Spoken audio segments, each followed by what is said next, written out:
Hello everyone, नमस्कार। मैं शुभिंदर, mathematics teacher. तो आज के इस सेशन में हम बात करने जा रहे हैं कि कैसे हम अपने बोर्ड के एग्ज़ाम की प्रिपरेशंस करें। तो उसके लिए हमने कौन सी स्ट्रेटजी यूज़ करनी चाहिए।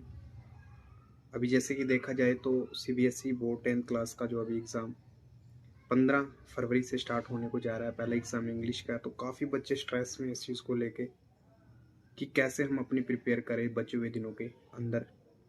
तो प्यारे बच्चों, स्ट्रेस लेने की ज़रूरत नहीं है। अब हम आ गए आपके लिए सेशन लेके, जिसमें आपको स्टार्टिंग से लेके लास्ट तक बताया जाएगा कि कैसे आप अपनी प्रिपेयर कर सकते हो, या फिर आपने जो भी सब्जेक्ट की प्रिपेयर करनी है वे बाकी रहती है तो कैसे आप उसको अच्छे से प्रिपेयर कर सकते हो। तो सबसे पहले आपने फर्स्ट रूल क्या है कि आपने बर्डन बिल्कुल भी नहीं लेना, क्योंकि अगर आप बर्डन लेकर के कुछ भी करोगे तो वो आपका यूजलेस है, कोई काम के नहीं रहेगा आपका वो। तो सबसे पहले आपने माइंड फ्री होकर के तैयारी करनी है। ये नहीं है कि 4 दिन अभी बचे हैं, 5 दिन अभी बचे हैं, या फिर मेरी प्रिपरेशन हो जाएगी या नहीं होगी। ये सब चीज़ें दिमाग से निकाल करके आप बिल्कुल फ्रेश माइंड से बचे हुए समय को आप यूटिलाइज़ कीजिए, ज़्यादा से ज़्यादा मेहनत कीजिए, तो आप अब भी बहुत कुछ कर सकते हो। तो अगर बात करें हम इंग्लिश सब्जेक्ट की, तो इंग्लिश सब्जेक्ट काफ़ी बच्चों को बहुत ज़्यादा टफ लगता है, मुश्किल लगता है। उसका एक रीज़न है कि वो क्या करते हैं, उस चीज़ को समझते नहीं हैं, इंग्लिश को समझ के नहीं करते, उसका रट्टाफिकेशन करते हैं, रट्टा लगाते हैं। और रट्टा लगाने से क्या होता है कि आपको एक टाइम के लिए तो कुछ समय के लिए याद हो जाता है, बट जब आपका टाइम आता है, जब आप नर्वस होते हो, थोड़े से डिप्रेशन में होते हो, प्रेशर में होते हो, बर्डन फील करते हो, तो उस टाइम वो जो रट्टाफिकेशन होती है वो कहीं ना कहीं आपके माइंड से मिसिंग हो जाती है, तो आप उस चीज़ को समझ नहीं पाते। अगर आप कोई भी वर्ड मिस कर देते हो रट्टा में से, तो वो सारे का सारा आपका जितना भी मटेरियल्स आपने याद किया था वो साफ हो जाता है। तो इसलिए मैं आपसे पहले सबसे पहले आपको सजेशन करूंगा कि कोई भी टॉपिक आप जब पढ़ते हो तो उसको रटने की बजाय समझिए, उसको इमेजिन करें अपने माइंड के अंदर, जो आपने रीड किया है उसकी स्टोरी अपने माइंड के अंदर क्रिएट करें।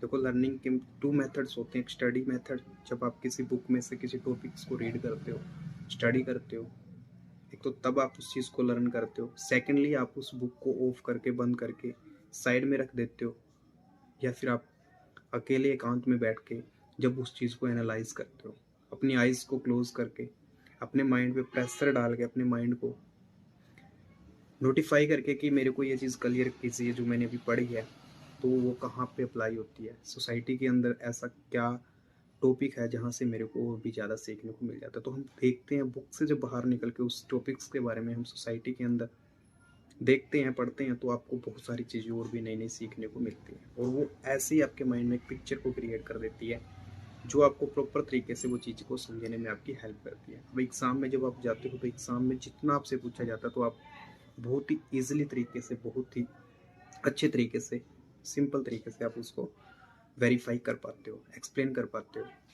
तो सेकेंडली, आपको एक चीज़ और ध्यान रखनी है कि जो भी आपके बोर्ड के एग्ज़ाम होते हैं तो वहाँ पे आपका लर्निंग से ज़्यादा रिटन पे फोकस होना ज़रूरी है, क्योंकि आपकी जो परफॉर्मेंस होनी है, लास्ट का जो फाइनल आपका परफॉर्मेंस रहेगा बोर्ड के अंदर, जो आपकी आंसर सीट जाएगी, तो उसमें आपका जो राइटिंग स्टाइल है वो देखा जाएगा। उसमें आपकी राइटिंग इम्प्रूवमेंट होनी चाहिए, राइटिंग अच्छी होनी चाहिए, आपका पेपर करने का तरीका बहुत अच्छा होना चाहिए, बहुत ही अच्छे ढंग से, खूबसूरत तरीके से, सुंदर तरीके से आपने वो सीट आंसर फील की होनी चाहिए, जिससे टीचर जो सामने वाला है आपकी सीट को देख के आपकी तरफ इम्प्रेस हो जाए, वो मार्क्स देने के लिए मजबूर हो जाए कि आपने वाह क्या अच्छा लिखा है। तो ये चीज़ें आपने अपने माइंड्स के अंदर रखनी है। बहुत सारी चीज़ें हैं, काफ़ी लोग हैं जो इस चीज़ से वाकिफ़ नहीं होते, उनको पता नहीं होता कि कैसे पेपर को करना है। काफ़ी बच्चे होते हैं जो पढ़ लेते हैं, सीख लेते हैं, बट उसको रिप्रेजेंट करने में कहीं ना कहीं गलती कर लेते हैं। तो आपने इन सभी चीज़ों का ध्यान रखना है। तो मैं आपको सजेस्ट करूँगा कि जो भी क्वेश्चंस, जो भी स्टोरी, जो भी टॉपिक आप लर्न करते हो उसको रिटन जरूर कीजिए।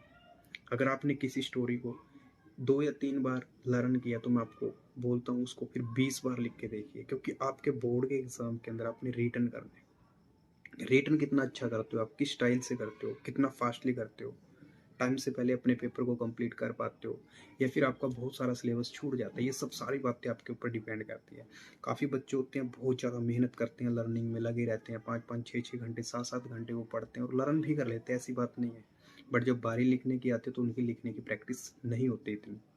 तो आपने लर्निंग के साथ साथ में राइटिंग की भी प्रैक्टिस साथ के साथ में रखनी है, ताकि आप जितना भी याद कर सको तो टाइम से पहले उसको आप कंप्लीट कर सको। तो बाकी रही बात बर्डन वाली, बर्डन आपने बिल्कुल भी नहीं लेना। प्रेशर एक ऐसी चीज़ होती है, मान लो जो चीज़ आपको आती भी है तो प्रेशर से वो सब आप भूल जाते हो, कुछ भी आपको याद नहीं रहता याद किया हुआ भी।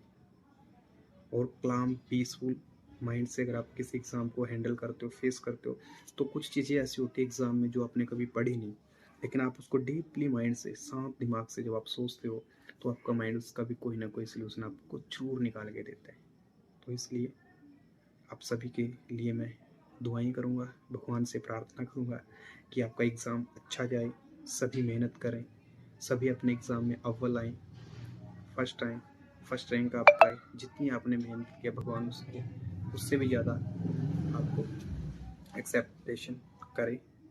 तो मिलते हैं नेक्स्ट सेशन में। सेशन आपको अगर अच्छा लगा तो आप हमारे इस पेज को JSR ट्यूशन क्लासेस को आप फॉलो कर लीजिए, सब्सक्राइब कर लीजिए। हमारा एक यूट्यूब चैनल है सुखी सर के नाम से, जहाँ पे आपको 9th क्लास से लेकर के 12th क्लास और ग्रेजुएशंस के, for example BA BSc BCom BBA MCom जैसे जितने भी कोर्सेज के अंदर मैथ्स का जो भी टॉपिक रहता है, पॉलिटेक्निकल इंजीनियर BTech वगैरह का, तो जिस पे आपको बिल्कुल बहुत ही जल्द फ्री में मैथ्स की क्लासेस देखने को मिलेंगी। हमारा मोटिव है आपको घर बैठे सिखाना और सीखते रहना आपके साथ मिलके। तो चलो क्यों ना हम साथ मिलकर चलते हैं। तो आप हमारे इस चैनल को सब्सक्राइब कर लें, शेयर करें, आगे भी भेजें, ये आपकी सेवा बनती है। कुछ लोग हैं जो ज़रूरतमंद है, जिनको ज़रूरत है फ्री में, जिनको फाइनेंशियली वीक हैं, जो फाइनेंशियली ट्यूशन वगैरह नहीं ले सकते, तो हमारा मोटिव है इस चैनल के माध्यम से कि हम उनको घर तक उनकी शिक्षा पहुंचाएं और वो शिक्षा को लेकर के अपने जीवन को सफल करें। धन्यवाद।